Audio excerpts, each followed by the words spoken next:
होती है, जहां पर वनराज अनुपमा को कह रहा होगा कि तुम्हारा जो भी डिसीजन है वे प्रिंसिपल मैम को बता दो और जो भी फैसला लो वे सोच समझ कर लेना, अपनी जिद और अकड़ को साइड में रखकर, क्योंकि तुम्हारी इस डिसीजन पर हमारी पाखी का फ्यूचर डिपेंड करता है। तभी समर कहेगा कि मम्मी आप वही करिए जो आपका दिल कहता है, और आप ही कहती है गलत रास्ता हमेशा आसान होता है और सही रास्ता हमेशा मुश्किल, लेकिन सही रास्ता तो सही ही होता है ना। फिर अनुपमा कहेगी हर माँ बाप अपने बच्चों को स्कूल पर जाते हैं पर भी विश्वास के साथ कि वो वहाँ पर सुरक्षित है। उनकी आंखों का तारा भले ही उनसे दूर है लेकिन सुरक्षित तो है। फिर बाको कहेगी कि बेटे की पढ़ाई बहुत ही जरूरी है, लेकिन उससे भी ज्यादा जरूरी है बेटे की जान, जिसे सजा नहीं मिलती है उसे सीख भी नहीं मिलती है। इसलिए मैडम मैं तो ना ही अपनी लापरवाही छुपाऊंगी और ना ही स्कूल प्रशासन की गलती। तभी मैडम कहेगी कि अभी भी आपको उस हादसे का बहुत ही गहरा सदमा लगा हुआ है,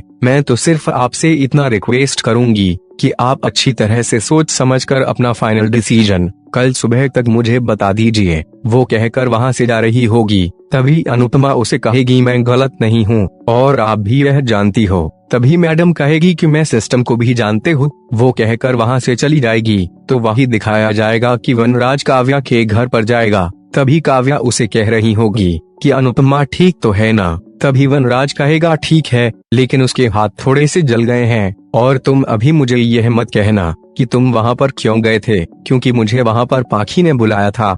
तो काव्या कहेगी कि आज का इंटरव्यू तो तुम्हारा मिस हो गया, लेकिन तुम कल के इंटरव्यू पर ध्यान दो। तभी वनराज कहेगा कि मैं कैसे ध्यान दूं, या अनुपमा को महान बनने का शौक चढ़ा हुआ है। उन्हें तो ना ही अपनी नौकरी की फिक्र है और ना ही पाखी की पढ़ाई की। उसकी जिद की कीमत सिर्फ उसे नहीं पूरी फैमिली को चुकानी पड़ेगी। दूसरी तरफ दिखाया जाएगा कि अनुपमा नोटिस हाथ में लेकर खड़ी होगी। तभी चारों तरफ से उसे दिखाई दे रहा होगा कि सभी लोगों उसे ही साइन करने के लिए बोल रहे होंगे, लेकिन बाद में अनुपमा कान्हा जी के पास जाकर उसे कहेगी कि सॉरी आज तो मैं पूजा भी नहीं कर पाए। तभी वहाँ पर किंजल आ जाएगी और कहेगी कि आप मुझे बता दीजिए कि कैसे करनी है। तभी अनुपमा कहेगी कि 25 साल में पहली बार मैं कान्हा जी को भोग भी नहीं बना पाऊंगी। तभी किंजल कहेंगी कि कान्हा जी भी जानते हैं कि आपकी मजबूरी है। फिर किंजल को कहेगी कि तू मेरे साथ चल, मैं तुझे बताती हूँ तू वैसे बनाना। तभी दोनों किचन में जाएंगे। तभी वहाँ पर काम कर रही होगी। तभी अनुपमा कहेगी कि आपको मेरी वजह से आज काम करना पड़ रहा है। तभी बा कहेगी कि तू जैसी भी है बल्कि कामचोर तो नहीं है। जिन्हें से काम करने की आदत होती है ना, वो जब काम ना कर पाए तब कितनी लाचारी महसूस करते हैं वे मुझसे ज्यादा तो कौन समझ सकता है। जब मेरे घुटनों का दर्द बढ़ जाता है तो एक गिलास पानी के लिए दूसरों को कहना पड़ता है, तब जाकर पानी मिलता है। लोग मोटापे से नहीं बल्कि बीमारी से हार जाते हैं, लेकिन काम करना कोई मुश्किल काम नहीं है। और तू जाकर अभी आराम कर, और मेरा हाथ बटाने के लिए भी किंजल है ना, और बाद में झिलमिल भी आ जाएगी।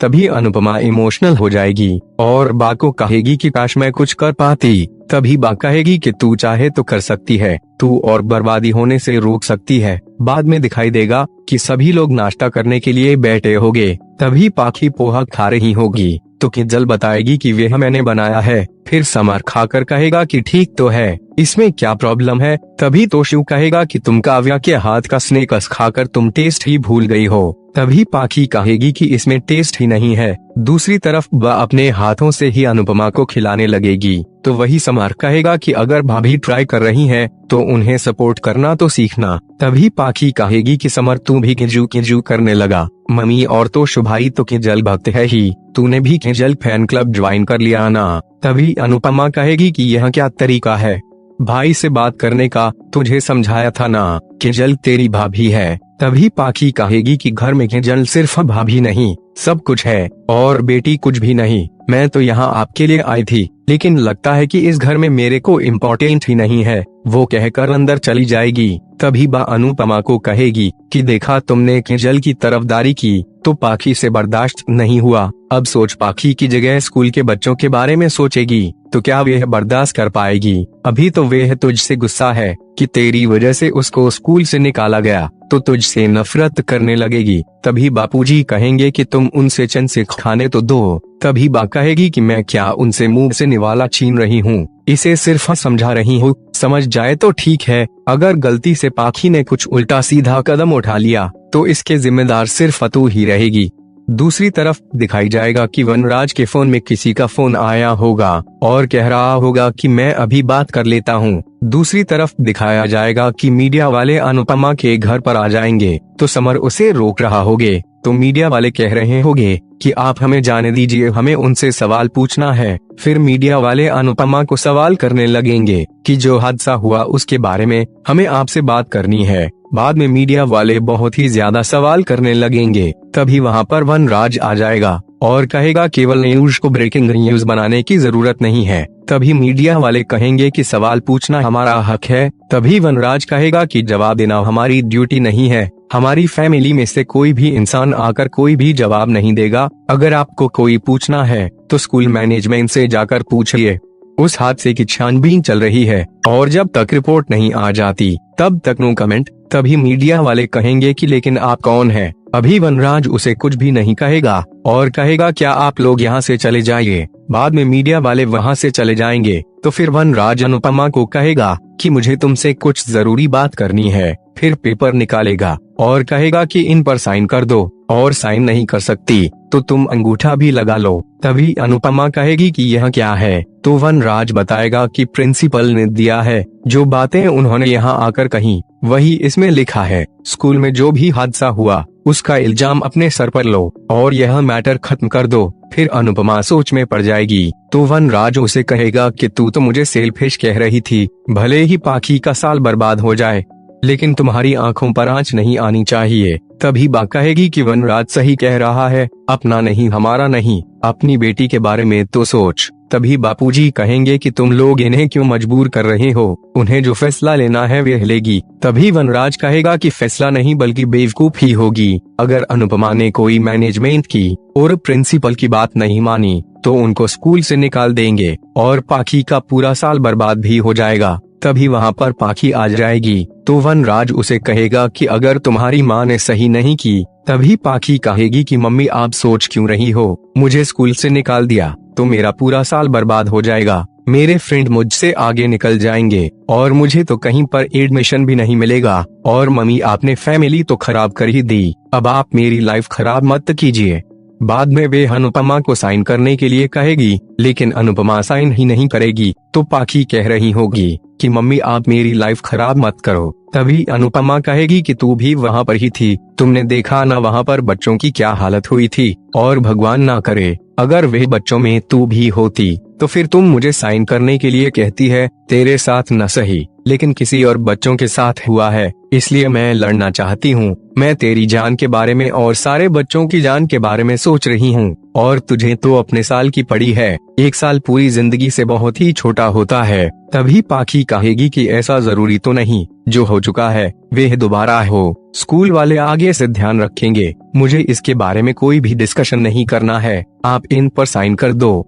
वो कहकर अनुपमा का अंगूठा वह अपने पेपर पर लगवा लेगी। फिर वनराज को कहेगी कि आप ये पेपर प्रिंसिपल मैडम को देकर कहना कि मम्मी सारे ब्लेम अपने ऊपर लेगी और एक मदर अपने बच्चों के लिए सब कुछ करती है। फिर वह पेपर वनराज को देने जाएगी तो अनुपमा ले लेगी। फिर कहेगी कि एक माँ दूसरे बच्चों के साथ गलत नहीं होने दे रही है तो वह अपनी बेटी के साथ गलत कैसे होने देगी। काव्या ने तो समर का पूरा भविष्य खराब करने की कोशिश की लेकिन क्या वे कर पाई, क्योंकि बीच में तेरी माँ खड़ी थी। वैसे ही तेरे को स्कूल वालों के बीच में मैं खड़ी रहूंगी, मैं मर जाऊंगी लेकिन तुम्हारा भविष्य खराब नहीं होने दूंगी। तभी वनराज को भी कहेगी कि आप तो उस वक्त वहाँ पर ही थे, आपने वे आग देखी थी, अगर आग में बच्चों के साथ साथ स्वीटी भी फंसी होती तब आप क्या करते, स्वीटी के लिए लड़ते या फिर मुझे कहते कि अनुपमा यह लड़ाई रोक दो, जो स्कूल अपनी गलती मानने की वजह छुपाने की कोशिश कर रहा है, क्या वे गलती फिर से नहीं करेगा।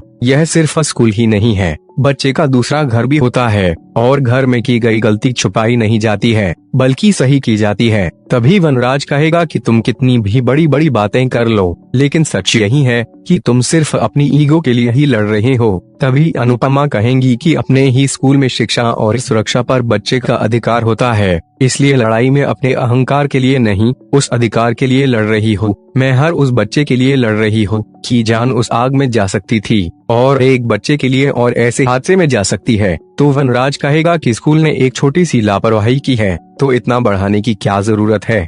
तभी अनुपमा कहेगी कि आज की छोटी सी लापरवाही कल बड़ा हादसा बन सकता है, और बात मेरे जिद की नहीं है, बात सही और गलत की है, और जो सही है वह कभी गलत नहीं हो सकता। तभी आज का एपिसोड खत्म हो जाता है। कल के एपिसोड में दिखाया जाएगा कि अनुपमा वो पेपर को फाड़ देगी और कह रही होगी कि ना ही मैं गलत करूंगी और न ही होने दूंगी। तभी वनराज कहेगा कि तुम्हारे पास 24 घंटे हैं, अगर इन 24 घंटों में तुमने अपना फैसला बदल लिया तो ठीक है, वरना जो मैं करूंगा उसके लिए मुझे दोष मत देना। फिर कह रहा होगा कि मैं वही करूंगा जो पाखी के लिए सही हो, उसके लिए मुझे अनुपमा के खिलाफ ही क्यों ना जाता।